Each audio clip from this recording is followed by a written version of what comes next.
Welcome to my Asshole Podcast. Let's get into it. Today's the Thursday episode. You know, we got Haunting Adeline, baby. Haunting Adeline, baby. Today's chapters are 17 and 18. Oh boy, we about to get into the juice. I can't believe we're already damn near 18 chapters into this book already. Goodness, we've been flying through it. We did have an episode where we went like 4 chapters in, though. You know, that was my little Christmas present to you guys. You know what I mean? But without further ado, we're going to get through this thread. Then we'll do announcements. Then we'll hop into chapters 17 and 18. All right? So today's thread is, what's your worst sexual experience? Oh, baby. So let's see what you guys' worst sexual experience is. I was going down on a lady when suddenly I heard crunching. She was apparently unimpressed with my attentions, so she pulled out some cinnamon twists from the Taco Bell and started munching away. Damn. She was just sitting there with her legs up. She's like, are you done? You done yet? No? Okay, I'm just gonna... Dude. As a dude, I don't know how to feel about that. I'd probably just be like, you know what? All right, I'm done. We're just gonna eat Taco Bell. I'm gonna go home, or I'm gonna send you out. Like, you know what I mean, dude? That would suck. That's why you gotta get good at that cunnilingus, my guy. Gotta get good. All right, what was your worst sexual experience? Boyfriend and I were going at it on a super old and rickety folding bed, and it folded on us like a piranha from the Mario Brothers.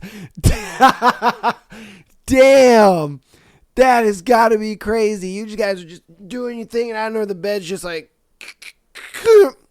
Oh, dude, that's a boner killer for sure. That is a coochie dryer for sure. Man... Oh, that would suck. All right, let's see. What was your worst sexual experience? Monica, okay? She'd knock on the door at midnight, strip down and be an absolute wild woman for 15 minutes. Then she'd break down and start crying about her dead ex-fiance. Worst 20 experience at this nigga, bro. Oh, man. He was just like, apart from the crying fiance bits right there, coochie was fire. What can I say?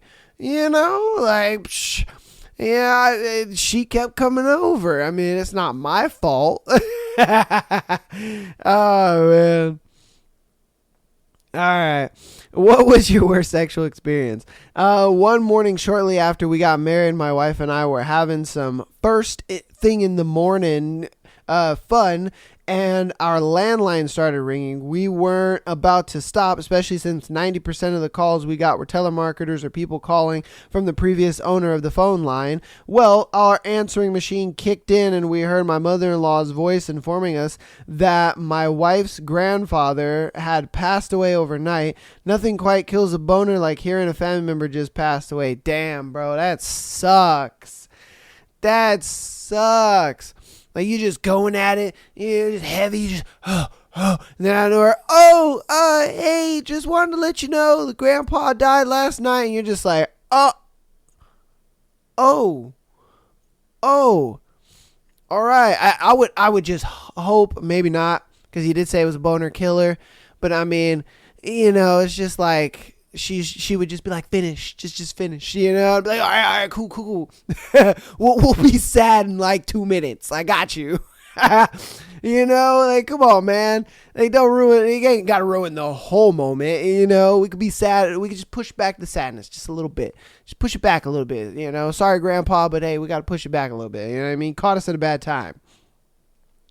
All right, what was your worst sexual experience? She wanted to rub ice around my dick. I wasn't into it, but it seemed like a harmless kink to indulge. Then when the ice cube had melted to a sliver, she tried to poke it down my hole. Oh, Jesus, bro. No. No. See, that's where that ends. All right. You ain't putting nothing down my pee hole, man. That's crazy. That's crazy talk, bruh. That nah, you know what I mean? Like around, the head, or whatever, the shaft and all that. Dude, cool, man. We could do all that. But down the pee hole, nah, that ain't happening. That ain't happening, G. You gonna have to evacuate at that point. Man, come on now. God, that'd be crazy. Either that or be like, am I putting ice in you? Yeah, we gonna do the other way around? That's what I thought. What was your worst sexual experience? Going through a breakup. I was at a party getting absolutely blind drunk, trying to forget my ex. I was being friendly with the girls at the party, but I didn't expect any of them to have any interest in me, as I was making it very obvious that I'm trying to black out as soon as possible. I throw up all over the garden, wash my mouth out with Jack Daniels, and as I'm going back inside, a girl starts making out with me. Yes, she did see me just spew up 30 minutes ago. I tell my mate, who is the host of the party. He says, all right, mate, bedtime for you, I think, and takes me away and puts me in my bed, or in a bed. Good friend. However, the horny woman spots me and is in the next room over. I think to myself, yes, I think sex is a good idea, and go jump in her bed. She immediately goes to work getting me hard, so I stick it in, barely do anything of use, and realize I'm way too drunk to achieve anything, and go to sleep mid-thrust. Too tired for this night. My man's just like, yeah, that's a good idea. Sex is a great idea right now. He goes over there and he's like, hey, what's up, girl? Yeah.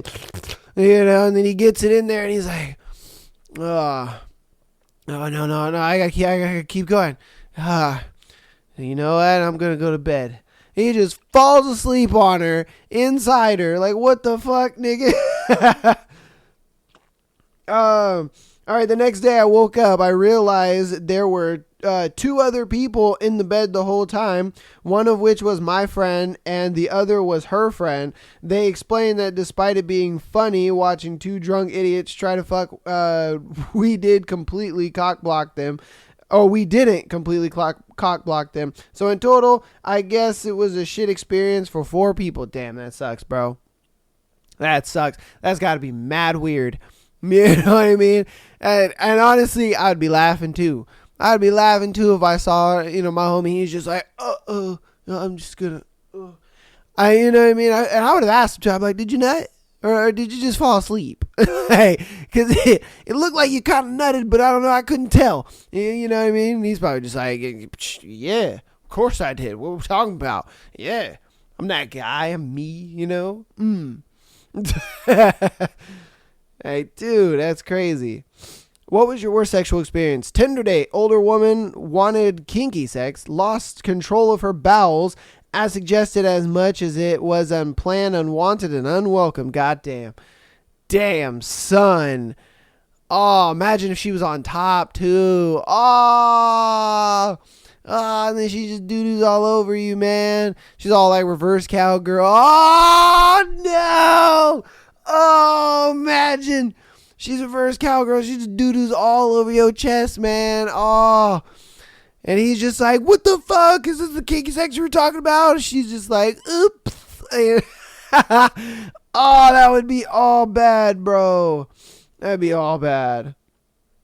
All right, what was your worst sexual experience? Back in college, it was a late night, and I was horny as hell. I ended up matching with this girl on Tinder who wasn't the best looking, but she was down to fuck immediately and was saying the dirtiest stuff, and I was like, what the hell, why not? This point in time, I didn't have a car, and my roommate was at the party, so I couldn't borrow his either. I had to bike through. The only problem was, due to how far she was, it would take me an hour to get there, and it was about 12:30 a.m. I didn't really want to do that, but my dick won the battle, so I sucked it up and hopped on the bike.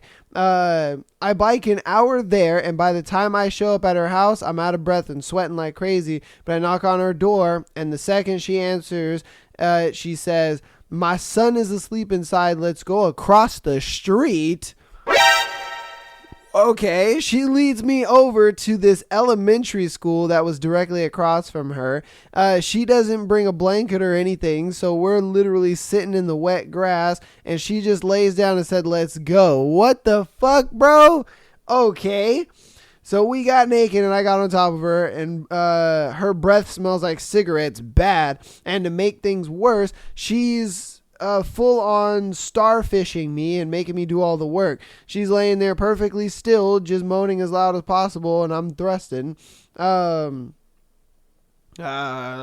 Away anxious someone's gonna hear us, but also just ready for this to be over because the cigarette breath is too much to handle. And then my legs start cramping up real bad, most likely because I was so tired from the bike. Facts.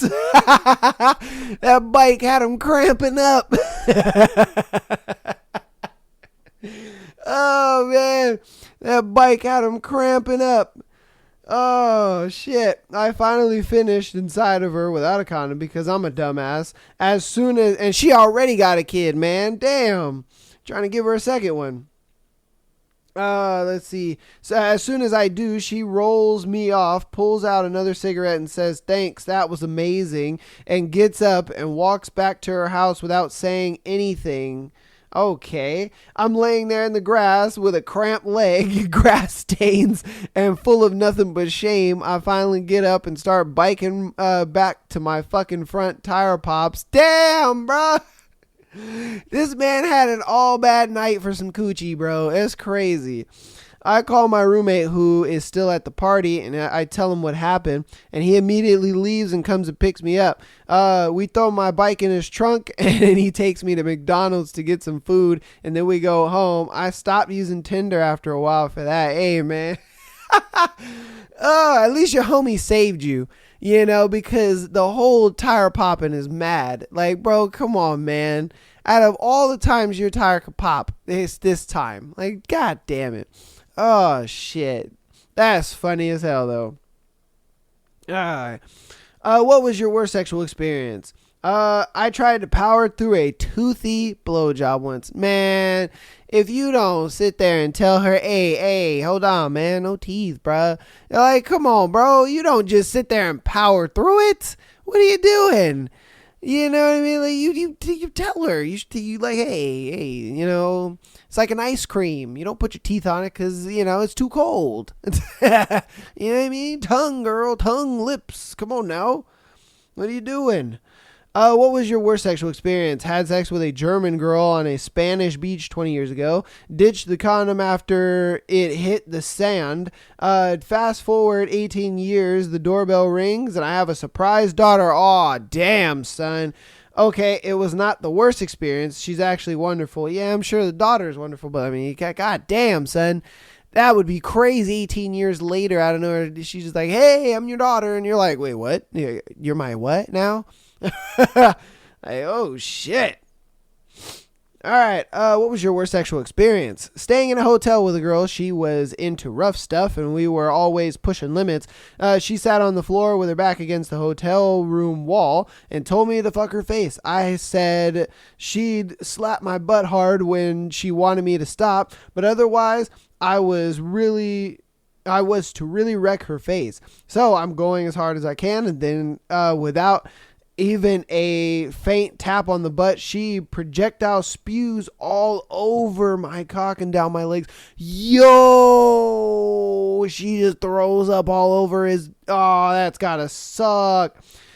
Standing in the shower, wiggling chunks of puke come from between my toes and picking out of my pubic hair was absolutely horrific.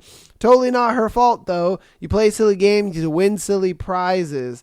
Dude, oh, I mean, I bet that was like so hot. The thought, he was just like, "Oh yeah, this is gonna be amazing. Yeah, this is gonna be awesome."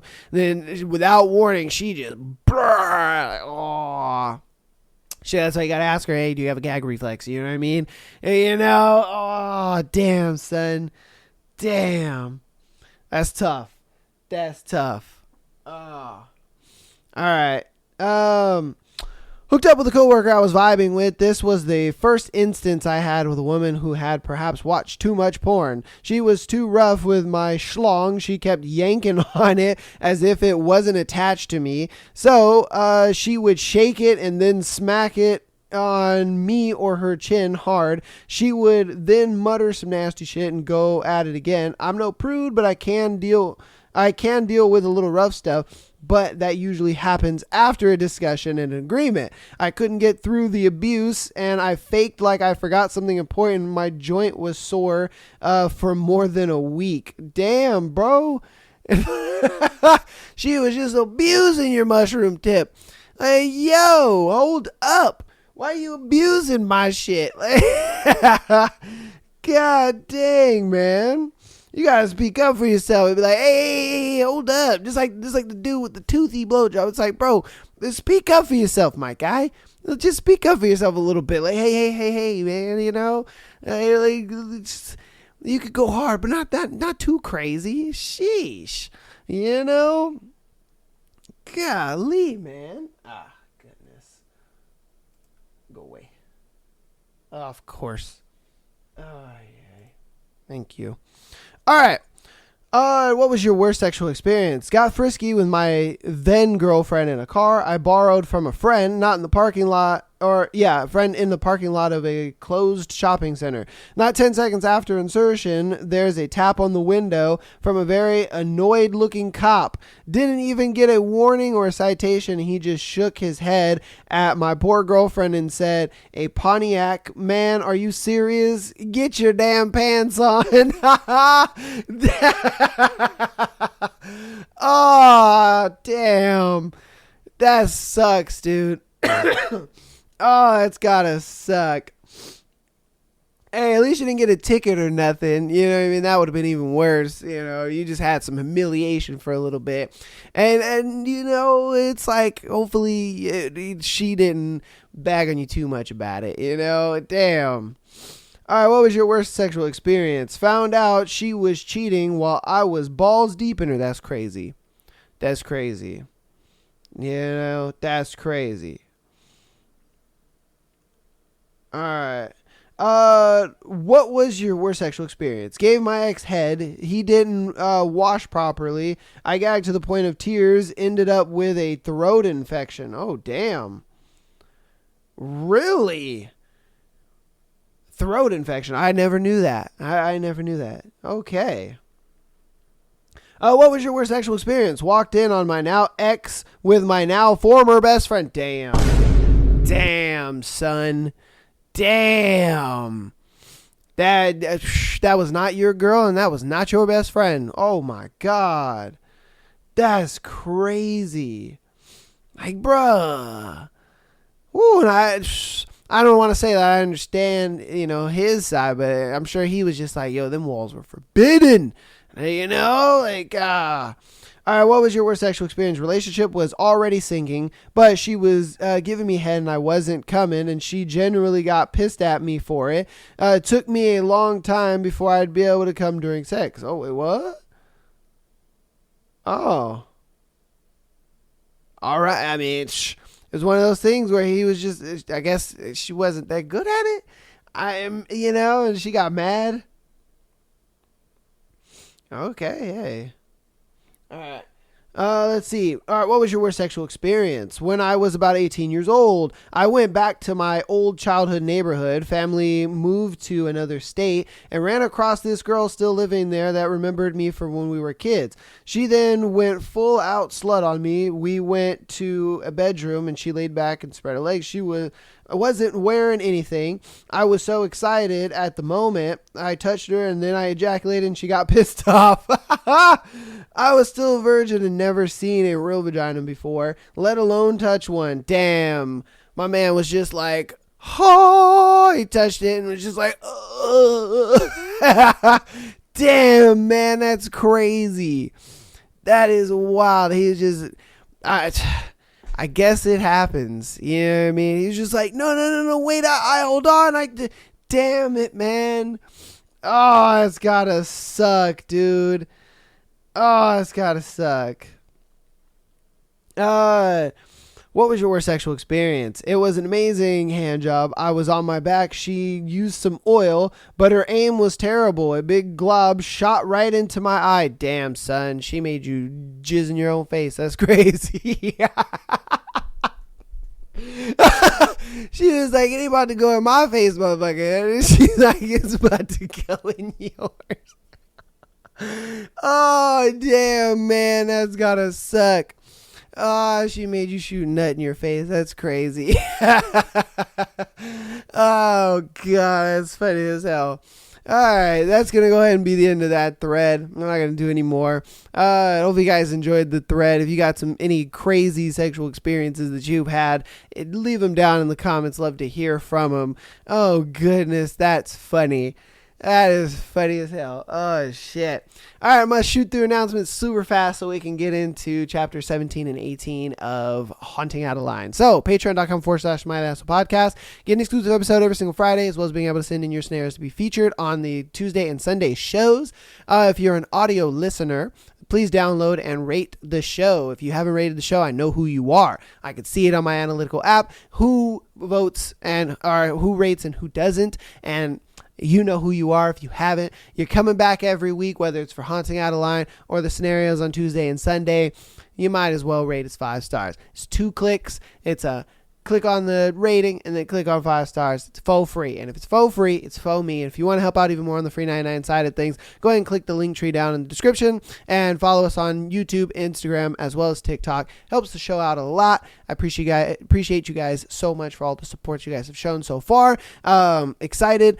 This is the first episode of 2025, which is super awesome that it gets to be a Haunting Adeline episode. You guys love these episodes. These episodes ain't going anywhere into the new year. We're going to keep doing these, and we're going to keep doing books and all this good stuff. And you guys will be able to choose the next book. So if you guys have recommendations for the next book, please start putting them down in the comments now, so that way I can write them down. I can get them all down, and we can get into some more interesting books. And for me, I don't know a lot of these books, so you guys could surprise the hell out of me with something. You know what I mean? And surprise me with something juicy, and we might do it. So, again, let me know. All right. But without further ado, let's go ahead and get into chapters 17 and 18 of Haunting Adeline. Chapter 17. The Diamond. If it weren't for the collar wrapped around my throat, I'd consider swiping one of the guest's pocket knives and slipping out the back door, disappearing into the night. I'd cut the tracking device out of my neck and take off, uncaring if I'm wearing nothing to protect me from the elements. I'd rather die alone in the middle of the woods than at the hands of a sex trafficker. And Francesca knows that. She knows all of us would risk that. That's why simple black metal collars with a ruby pendant in the middle are currently dressing our throats, something she made very clear houses another tracking device, one that can't be removed without a key. The house is engulfed in distraction and glamour. So many men dressed to the nines with hundreds of thousands of dollars dripping from their icy wrists. So many opportunities to slip away unnoticed while eyes are turned. I never understood why the sickest of humanity go out of their way to appear the prettiest. You can throw glitter on a snake, but the bitch still bites. You look beautiful. A deep voice whispers in my ear from behind me. I startle, turning to find Xavier, a salacious grin on his face. Francesca ordered us to mingle with the men, so I've been camping out in the living room. Even with all the cleaning we did, the house still reeks of despair. Too much horror is caked into the crevices, and no amount of scrubbing will ever free this place of it. I force a smile, stepping away from him an inch and dipping my chin. Heat washes throughout my body, but not the kind that feels good. It feels like when you've got a stomach bug and are stuck in a car. The cold sweat is sickening. Thank you, I say, loosening my voice. His stare is intense as he sweeps my curves slowly, taking his time. Naturally, I want to drop kick him in the balls and run. I can only stand there and take it, though. Straight and tall, refusing to curl in on myself like he wants. It's the only defiance I can muster, other than grabbing the champagne flute in his hand and breaking it across his face. Relax, little mouse. He didn't catch me tonight, so he doesn't get to punish me. However, I have a dreadful feeling that Francesca will gladly allow this man to touch me regardless, which means I need to play nice. You were incredible today, despite the little distraction that vile girl caused, he says pleasantly. I can tell that he's trying to insert warmth into his presence, but it feels like sticking my hand into a fireplace that hasn't been used in centuries. Though I must admit, the calling always seemed counterproductive to me, He continues. even if it is fun. Clearing my throat softly, I ask, May I ask why? He grins, as if he sees straight through the thin facade. It teaches you how to run away from us. It's been a tradition for centuries, but if you ask me, I'd prefer my women to be incapable of getting away. I nod my head slowly. That makes sense, I admit. And really, it does. The culling is designed to test our endurance. I get that. If we're too weak and broken, we'll be lifeless little things, resulting in them constantly having to replace us. It's designed to break us mentally, spiritually, induce terror and hope of escape just to be dragged back again. Nonetheless, Xavier is right, too. It does teach us how to run. He takes a step closer to me, his woodsy cologne burning my sinuses as he invades my space. I want to tell him to get the fuck out of my no-no square, but I can't imagine that going over well. Try as I might, I can't stop my limbs from stiffening and my shoulders from hiking up an inch. My fingers twitch with the need to curl into fists, but I refrain. Tell me, Adeline, would you run for me if I made you mine? God, yes. I'd run until my feet were worn down to the bone. Even then, I'd still run. Of course not, I answer, keeping my voice quiet. He chuckles, a mixture of amusement and condescension. Hot breath fans across the side of my face as he leans in close, his coarse beard scraping against the shell of my ear. You wouldn't be able to, even if you wanted to, he whispers. You wouldn't be able to stand. Your legs would be shaking too badly from how hard I fuck you. A hand drifting across my backside accompanies his words. I close my eyes, searching for the strength to not tremble beneath his touch, to not run the hell away from him and pray to the she-devil above that he never finds me. Does that sound good, Diamond? Do you think you'd even remember Z after I'm done with you? My eyes snap open, and red clouds my vision. This time I do tremble, but only from rage. God, I need you right now. I need you to bestow whatever voodoo shit you got up your sleeve, so I don't fucking murder this man. He leans back, his cold gaze searching my face for a reaction. I look away, incapable of keeping the fire from my eyes, and firmly keep my mouth shut. What the fuck does he expect me to say to that? Yes, pedo master. I would forget all about Zaid and only think of you and your small, puny cock. Fuck out of here, dickhead. He grunts out another sound of amusement, and I bite the inside of my cheek until the taste of copper fills my mouth. And then I bite harder. Answer me. He clips. No, I whisper, casting my gaze down to conceal the lie. I think it would be very difficult to think of anything else but you. And how much I want to kill you. Yeah? He asks, his voice hitching with excitement. Yeah, I squeak, right as his hand roughly grips my ass, jerking me deeper into his broad chest. My muscles tighten impossibly further, feeling his length digging into my stomach. Revulsion twists my insides, and I swear it'll be some form of justice if I just allow the vomit to spew right in his face. He rolls his hips into me, and just as I'm reaching my snapping point, someone clears their throat loudly from behind me. Xavier releases me, and I take a few steps away, immediately correcting my disheveled dress from his groping. When I risk a glance up, I find Rio standing beside me, hands linked behind his back and a neutral expression on his face. Excuse my intrusion, he says, bowing his head for a moment. I'm required to change the dressings on her back before the event. It's also time for you to head into the Red Room, he informs, his tone clinical but pleasant. Xavier straightens his jacket, casting me a look I refuse to meet. It burns the side of my face as he dips his chin in acknowledgement before taking off. Flicking my eyes to Rio again, he nods his head towards the kitchen entryway, which leads back toward a bathroom. Still shaking, I follow in step, hoping I'm not too unsteady and roll my ankles in these heels. Francesca would probably reopen my stitches herself from a stupid mistake like that. Even after we enter the bathroom, we keep quiet and he shuts the door behind us. My shoulders relax a smidge now that we're alone. I wonder when Rio started feeling safe. But I'll admit I'm grateful. He's not an ally by any means, but he's the least of my enemies in this fucking house. What the hell is the red room? I question. Rio glances at me. A room in the back of the house full of tarp and torture devices. I'm sure you can conclude why they've dubbed it the Red Room. He answers dryly. I swallow. Are they taking Phoebe and Bethany back there? I ask. Yes, it's only used for those who failed at calling. My chest clenches and my stomach twists. They're doing unspeakable things to them right now, and that makes me fucking sick. Turn around, he demands. I narrow my eyes, not appreciating the way he's ordering me around. Noting the look on my face, he sighs and says, Por favor. Flattening my lips, I turn. Why did you save me, anyway? I ask quietly, peeking over my shoulder to watch him dig out the first aid kit from beneath the sink and set it on the yellowed countertop. I'm sure they were white back in their heyday. What makes you think I saved you? He counters, glancing at me as he digs out bandages and Neosporin. You're going to have to lift up your dress. I sigh, doing as he asks. I know the drill with him, and this isn't the first time I've had to expose my body so he can change the bandages.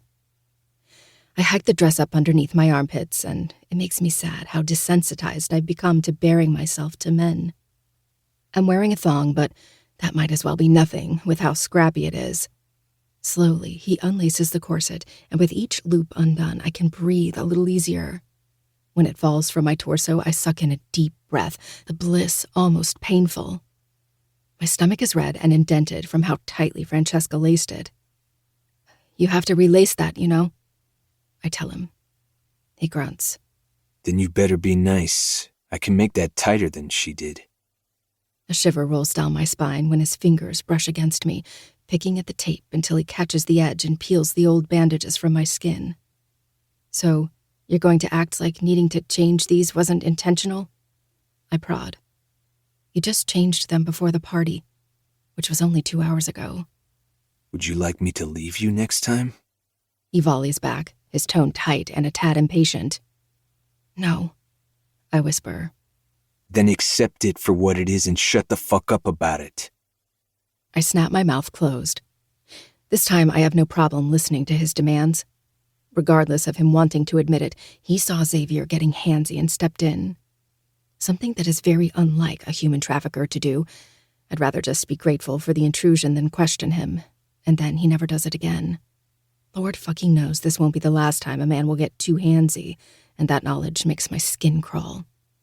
Rio is the reason I'm in this situation to begin with, or at least one of the reasons. He played a massive role in it, and that's something I'll never forget. But I also won't forget the little bits of kindness he showed me when he'll soon be facing the barrel of Zaid's gun. I don't know if I can spare his life, but I'll try to make sure his death is quick. Clearing my throat, I wet my dry lips. Are you going to help Phoebe and Bethany too? He sighs. I can't help them. I snarl. So that's it? You're going to stand by and do nothing while 2 innocent girls are being raped and tortured? He doesn't answer immediately, and it seems I've managed to strike a nerve. That's who I am, baby. A bad, bad man with no remorse. Liar. If he felt no remorse, we wouldn't be in this bathroom right now, cleaning a wound that didn't need it. Why do you do it? I ask in a whisper, hissing when the alcohol hits a sore spot. Is it for the money? He scoffs. I don't give a shit about money. Can't take it with me when I'm dead, so what good is it to me? Then why? I push. He sighs, ripping open a fresh package of gauze. You're not the only one who's enslaved to powerful people. He clips shortly, his tone signaling the end of this conversation, but I don't listen. Zaid is going to kill you, and you know this. So if you know you're going to die anyway, then why continue? He slaps a strip of tape on me, a bit harshly, growing frustrated with my needling. Puñeta, how about you use that pretty little head of yours and figure it out? He snaps, his accent deepening with anger. If someone doesn't stay for their own life, what else could make them stay? My face drops as realization dawns. They're using someone against you. I breathe. Family? My little sister. He grumbles. As long as I'm a good boy, she won't be sold. A knot forms between my brows. Why not just take off with her and run?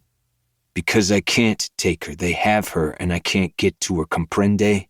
You done playing 20 questions, or should I tell you about how I lost my virginity, too? I clamp my mouth shut.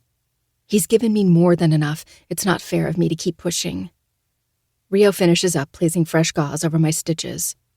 These are about ready to come out, he says, stepping back to discard the trash and put away the kit. Then he bends and grabs the corset, fashioning it back around my waist and quickly tying it up, leaving it considerably looser than Francesca did. Once he's finished, I release my dress, fixing it as an awkward silence compresses the air around us. Thank you, I say quickly, the words burning my tongue on the way out. He glances at me. Don't thank me yet, princessa. He opens the door and exits the bathroom without another word, leaving me to my own devices. My heart pounds, not liking how fucking ominous that sounded. Then his excuse to Xavier smacks me over the side of the head. I need to change her dressings before the event. What fucking event? Didn't we already have one? Isn't this the after party to the event? Dread replaces the marrow in my bones, and as I walk out of the bathroom and back toward the living room, I realize the culling was only a preliminary event. A few men linger in the corners of the living room, drinking and laughing, looking every bit unconcerned with life. And the girls are gathered in the center, shoulders high and eyes cast down. With the exception of Sydney, of course, she wears her defiance on her sleeves, directly meeting the gazes of all the onlookers and even going as far as to smile at them. I stand beside Jillian and keep my voice as low as possible as I ask, "What's happening?" Her eyes flicker to me, and I note how ashen her skin is. "The worst part of the entire night," she whispers back. Anxiety mingles with the dread, merging in my system until I'm nothing but a ball of frayed nerves. Is this what she was trying to tell me to prepare for in the woods? Just as I open my mouth to ask more questions, loud screaming reaches my ears. My teeth click and then grind when the sound gradually increases. My heart pounds and my palms slicken. That's Phoebe and Bethany. And whatever is about to happen, it's bad. Really fucking bad. I grow nervous and fidgety, confused about what's happening, but still desperate to never find out. Yet they're screeching heads straight for us, almost painful to the ears. 2 men are dragging them in by their hair, completely naked and bloodied beyond recognition. Since Ben is dead, the one handling Phoebe has thick black hair and a beard, appearing just as ruthless as his partner's. And the one handling Bethany is a skinny, older man with thin lips and glasses. I barely manage to stifle a gasp, incapable of feeling anything outside of horror and panic. Jillian and Gloria shift uncomfortably, both on the verge of tears. Sydney watches them with cool detachment, even as they're tossed at our feet. Phoebe and Bethany lay there, nearly lifeless. Vomit climbs further up my throat, glimpsing the mutilation they've suffered. I have to look away, physically unable to stomach it. Limbs and skin are missing. Pieces of their body have been cut and completely removed. Blood steadily pools beneath them, the puddle growing larger until it begins to seep beneath our feet. They're all yours, girls, the black-haired man announces proudly, heaving from the exertion and excitement. Blood paints their clothing, and while everyone's eyes are alit with excitement, these 2 in particular look like they're riding a high, most likely from torturing 2 young girls. Their slacks are still undone, shirts unbuttoned and hair ruffled. Sweat drips from the tip of the black-haired man's nose, while the other has pit stains marring his white shirt. I take in all these details with wide eyes, my brain slow to process what's going on. Francesca walks in a moment later, staring down at the girls with her lip curled. Then she trains her gaze on us, appearing calm and collected. She's seen so much, done so much. Does nothing faze her anymore? "Thank you, gentlemen, for bringing them in here," Francesca says kindly. Gloria breaks first, turning and slapping a hand over her mouth. Tears stream from her eyes as she gags beneath her palm. A fire lights in Francesca's eyes, her head whipping towards the mousy girl. "Don't you dare vomit on my floor, little girl. I will cut your tongue from your mouth," she hisses, her makeup cracking from the tension in her face. Gloria nods her head, though her face is green and she's still on the precipice of losing it altogether. All I can do is chant to myself over and over not to puke and completely lose my shit. Francesca approaches, making sure to keep her precious heels out of the blood. She stares at us with an unreadable expression. "You will take them outside, and you will put them out of their misery." My eyes widen, and Sydney giggles from beside me. It takes effort not to whip my hand out and slap her in the mouth. "What do you mean?" The question slips out before I can stop it, and I feel instant regret when all eyes turn to me. "It means," Francesca snarls through gritted teeth, "that you will end their miserable existence. And then you will dig their graves and hope to God that you aren't next." Chapter 18. The Diamond. My thoughts are running through mud.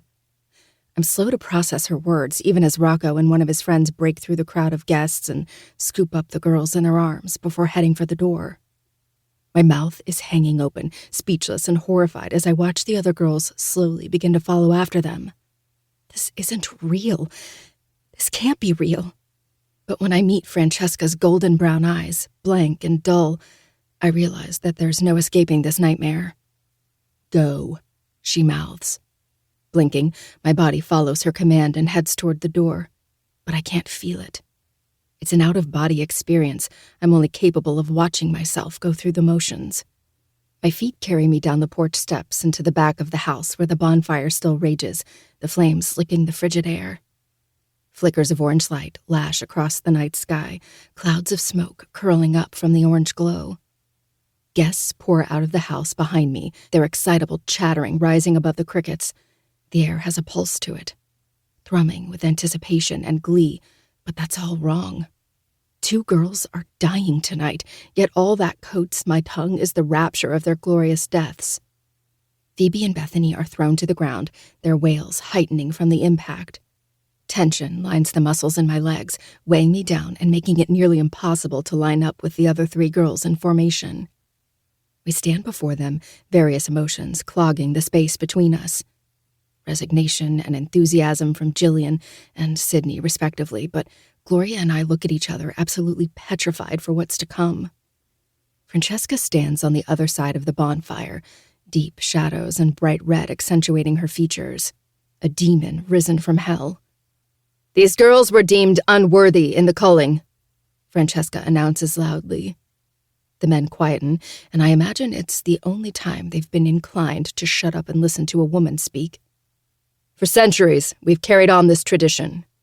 In our world, only the strongest can survive, only those who can endure and persevere no matter what we throw their way. These girls standing before you, they are worthy of you, and they will prove their worth to you by snuffing out those that were not good enough." Francesca's dark eyes turn to us expectantly, but all I can do is stare. I see Rocco advance towards us, large stones in his hands. Sydney grabs for hers quickly, nearly vibrating with delight. He stares down at me with expectation, a delighted look on his face.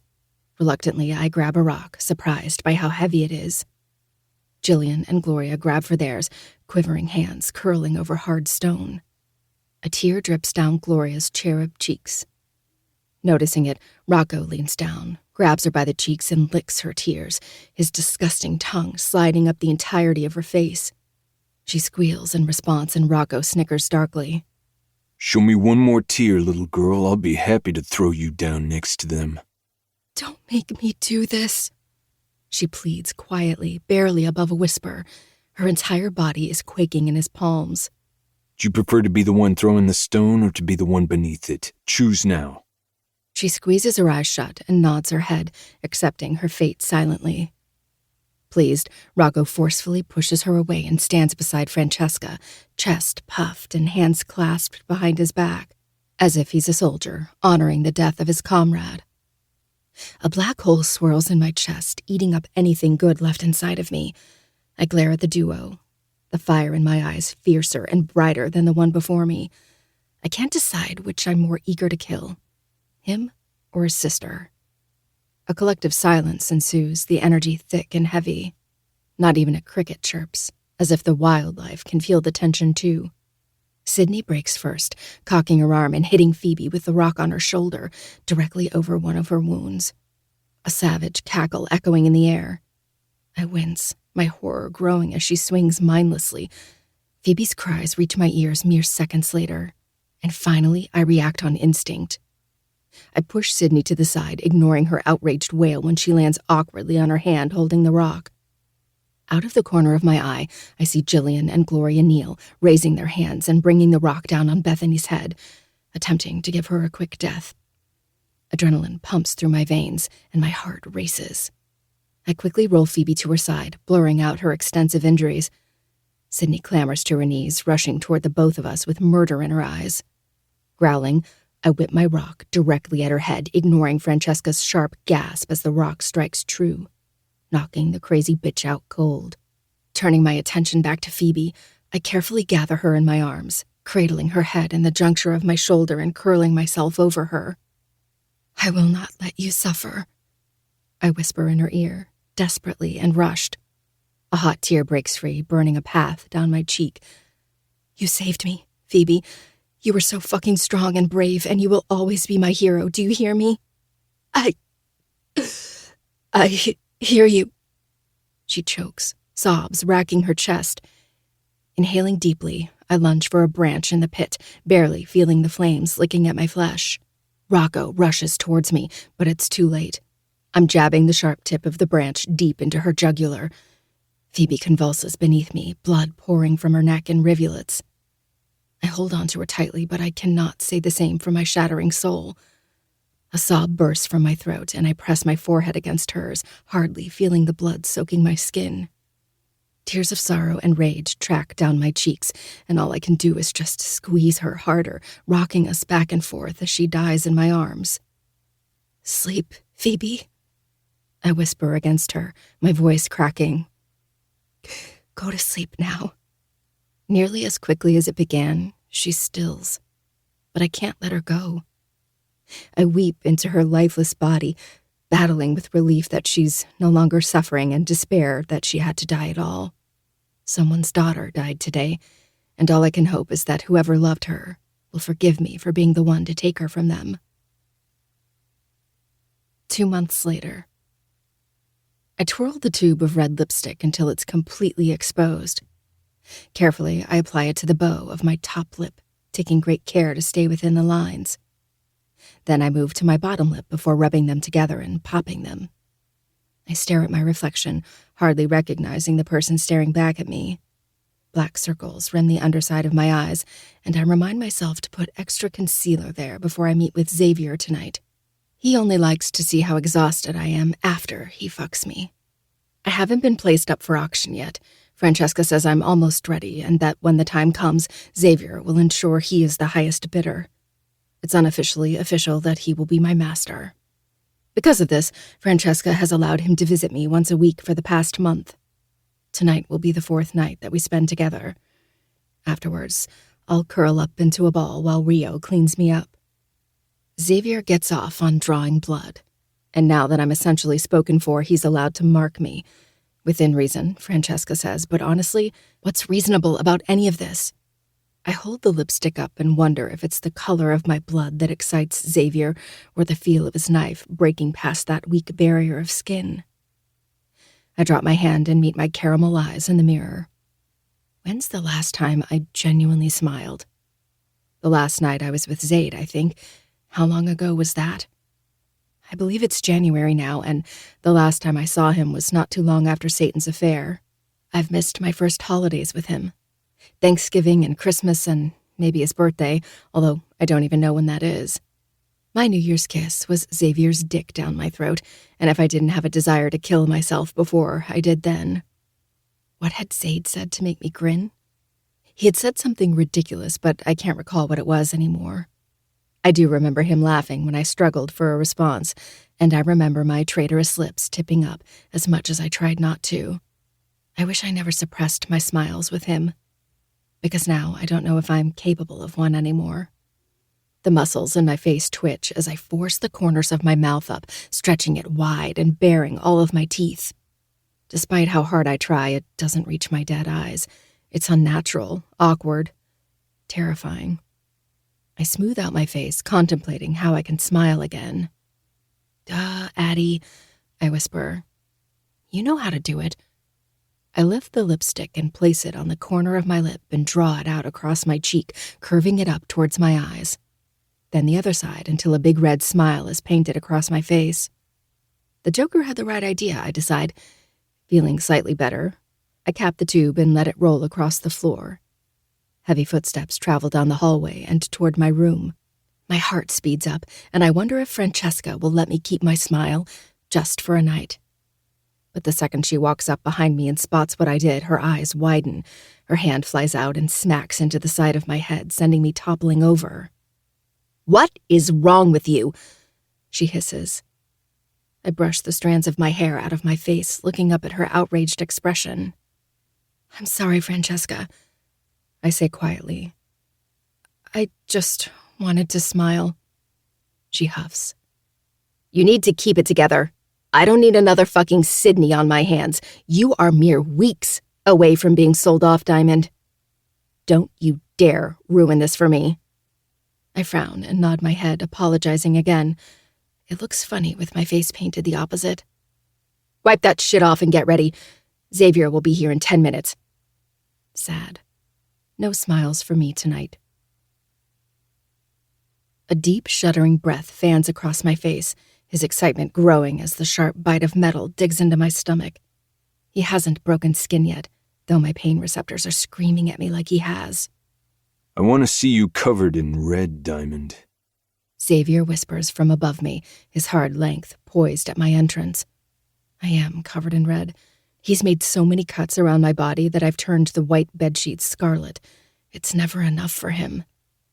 A whimper falls past my lips when I feel him push in sight of me, and my gag reflex threatens to spew bile all over him. There's nothing in my stomach. Francesca doesn't allow me to eat much on the days he visits. She says that she doesn't want me to get bloated. You like feeling me, don't you, baby? I screw my eyes shut and nod, though it's the furthest from the truth. He invades my body like a parasite would, an unwelcome tenant that leeches from my life force to feed his own. The sharp point of his knife finally breaks skin, and his blade glides across my stomach, drawing out a sharp yelp. Blood bubbles from the wound, and he moves his hips faster in response. Fuck, that's so pretty. He groans, breathlessly. A tear slips past my eye, and I pray he's too distracted to notice. He only cuts me deeper when I cry. He wants me to writhe beneath the piercing metal and get off on the pain as he does. He wants me to enjoy this. And when he sees that I'm not, it makes him angry. He says I just need to get used to it. I just need to adjust. But I don't know how anyone could get used to being sliced open like a fucking pig. Another cry leaves my lips when he finds a new spot and starts applying pressure. Slowly, as if he's giving me time to get accustomed. I'd rather he just get it the fuck over with, but I think he knows that. He thrusts harder, causing his knife to slip and cut me deep. Pinching my eyes shut, I inhale sharply. Xavier shudders while my soul cracks. I don't think Xavier plans to keep me for long. How could he when I will eventually bleed out? Once I take you home with me, he pants. I'm going to drink that fucking blood, dine on it at all hours of the day. My stomach revolts, and I nearly gag again. The picture he's painting in my head is vile and disturbing. He might as well declare himself a cannibal or an aspiring vampire. Noting the aberrance twisted into my features, he snarls and moves his blade to my throat. This vein right here, one little slice and I could drink from you until you're nothing more than a wilted corpse. Do you want that? Yes. God, please let me die, here and now, and I'll be fucking happy. No, I choke out, my voice tight with pain. I wouldn't dare tell him to do it because then he won't.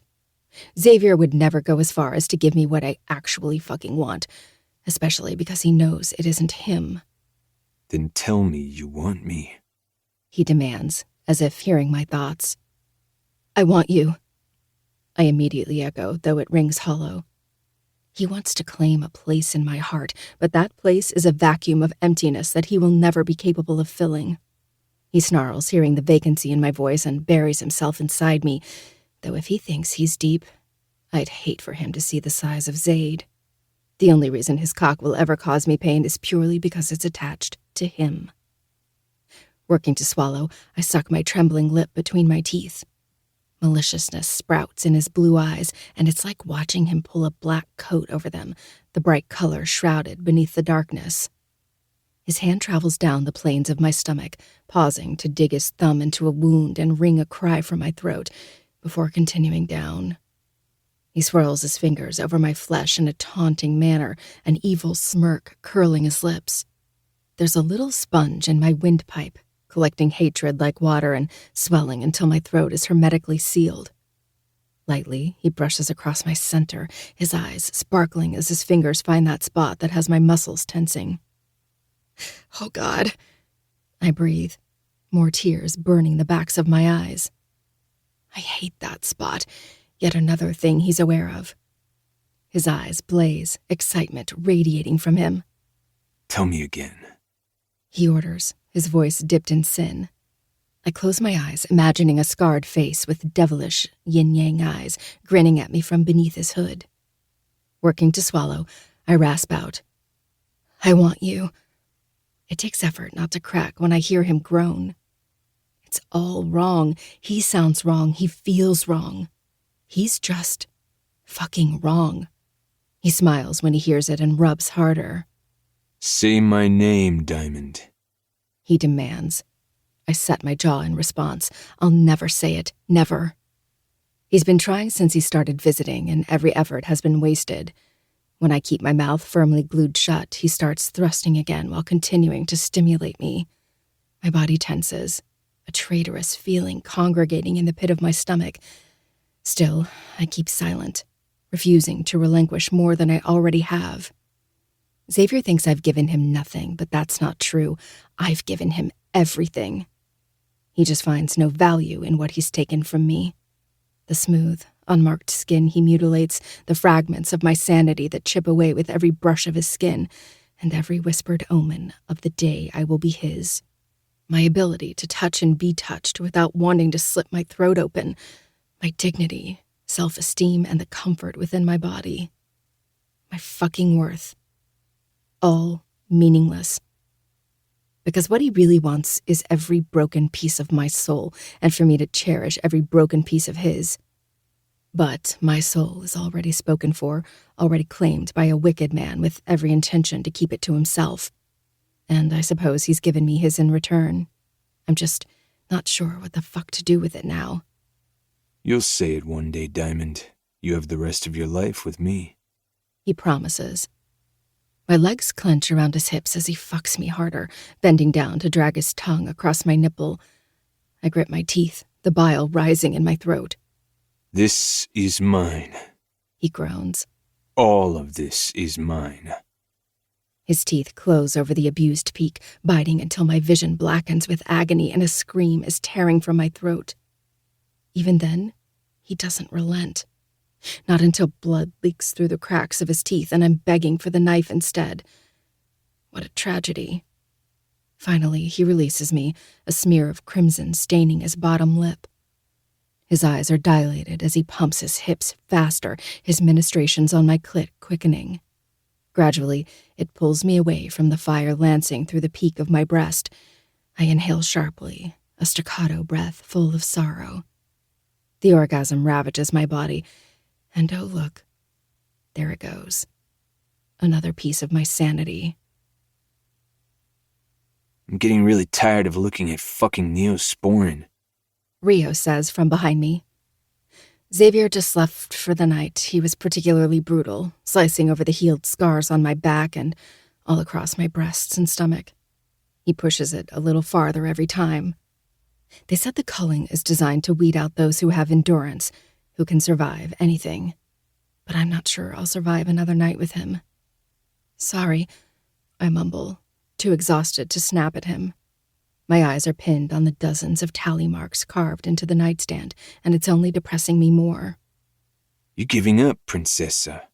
He sighs, dropping the first aid kit on the bed. He started calling me that after the culling, now sounding more like an endearment than an insult. Francesca never did relieve him of taking care of me, and neither of us have bothered to stop it. It will never be said aloud, but I think we both find solace in one another. What do you care? I grouse, training my eyes on the wall. He grabs a few paper towels and lightly pads the wounds on my back, soaking up the blood. They just started to scab over from the last time. Turns out, Francesca didn't need to be worried about my scars from the car accident. I got lucky enough to find someone who happens to enjoy the sight of them, and then some. I'm still completely nude, but I've grown accustomed to being naked in front of men, considering it happens all the fucking time now. All because I live with a psycho bitch. Sydney was particularly pissed about me knocking her out the night of the culling, so she attempted to cut off my hair with scissors in retaliation. Luckily, Jillian stepped in and she only earned herself a punishment. Since then, she has made it her personal mission to frame me for the stupidest shit any chance she gets. Drawing on the walls like a toddler, breaking dishes, dropping food, and ruining clothing in the beauty room. Most of the time, I think Francesca knows it wasn't me, but she's grown tired of the incessant squabbling and takes it out on both of us now. Sydney is happy to accept her fate as long as I'm suffering too. I've accepted the punishments, though, which always result in a night with Rocco and his friends. I tried to defend myself at first, but it never made a difference. Lucky for you, these have to heal, so no more nights with him until he's officially paid for you. I glance at him, surprised by that. Francesca hadn't told me, but I'm relieved anyway. Sometimes he gives me information he's not supposed to. I've never questioned why, too scared he'll stop if I do. After he told me about his sister, we've fallen into an easy camaraderie. Both of us chained to our woes and accepting that neither of us can help one another get out of the metal confines wrapped around our wrists. I shrug. Doesn't make a difference. The others will still have their fun. Want to take a crack at me next? I ask dryly. Normally I'd be horrified by saying that to someone, but I feel nothing. Rio chortles. I have no interest in you. No? Not any of the others either? I remember Sydney attempting to get a rise out of me, claiming Rio was sneaking into her bedroom at night. I hadn't cared then, and I wouldn't care now. Regardless, I'm almost positive she was lying. Rio has had every opportunity to fuck me or one of the other girls, yet I've never seen him lay a finger on anyone outside of what was necessary. In the beginning, he deliberately made me uncomfortable, but he hasn't even done that since he first kidnapped me. Now, he acts as if I don't exist when in the company of others. One day, I had asked him why. Why the initial cruelty and the silence around people, and then be so different when we're alone? He stared dead into my eyes and said, "The men in this house search for weaknesses. I never want to be yours." He presses particularly hard on a cut, drawing a hiss from between my teeth. No, now shut up or I'll leave your wounds to fester. I snort, but leave him alone.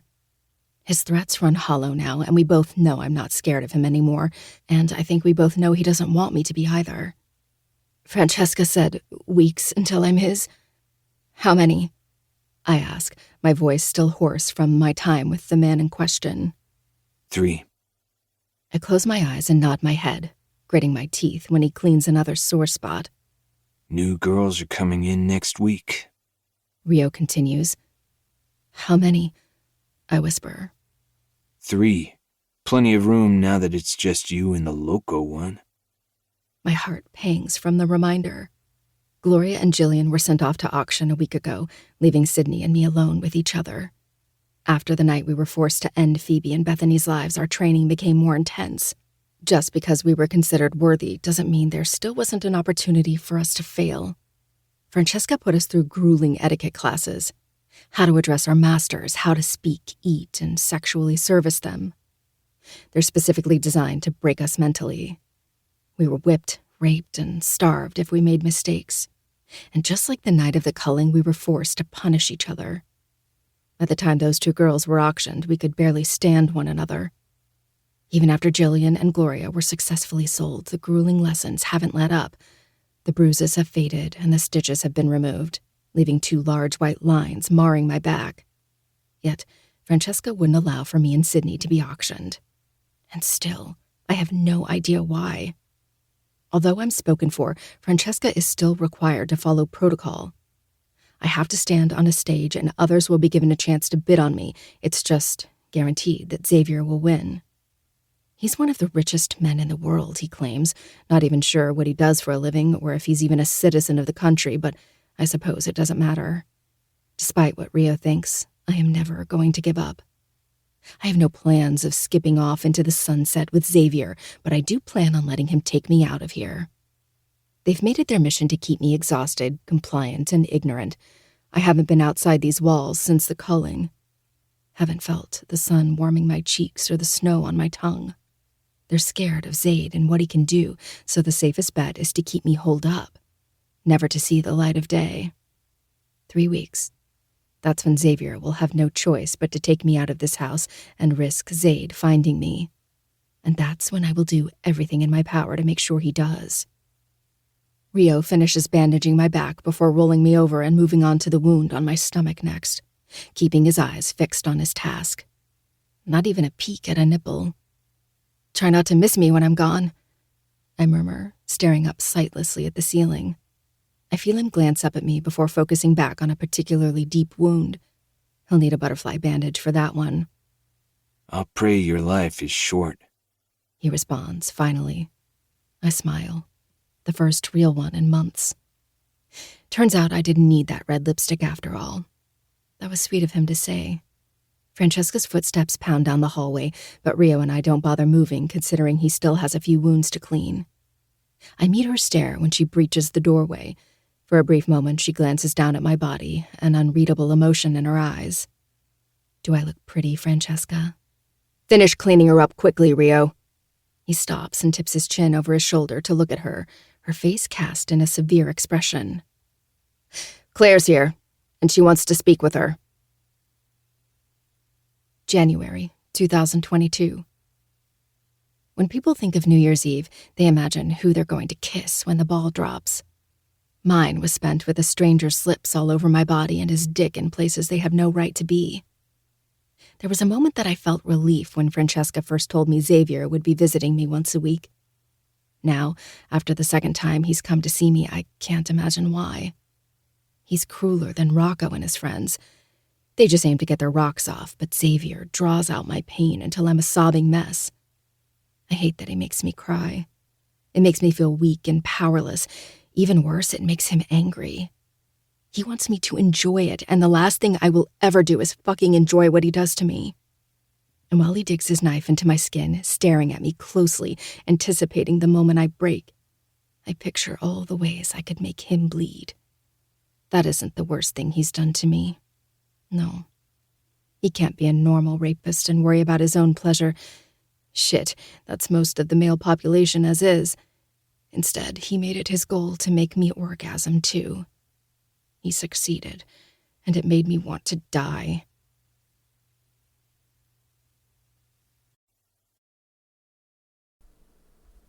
All right. And that is chapters 17 and 18. Hopefully you guys enjoyed. And boy, story progressing. It's progressing a little slowly than normal, but we're definitely getting a big insight into what's going on, like behind the scenes with everything that these organizations are doing that Zaid is trying to stop. I was hoping we were going to get a Zaid chapter this one, because man, I can't wait till this man busts in and fucking destroys everybody. I cannot wait for that chapter. That chapter is going to be so good, but we're not there yet. We'll be back next week, though, with chapters, I believe, 19 and 20. So be there or be square. You know how it is. I love you guys all. I'll see you on Friday if you're on Patreon, and I'll see you on Tuesday if you're a free 99 guy. I love you all, and peace.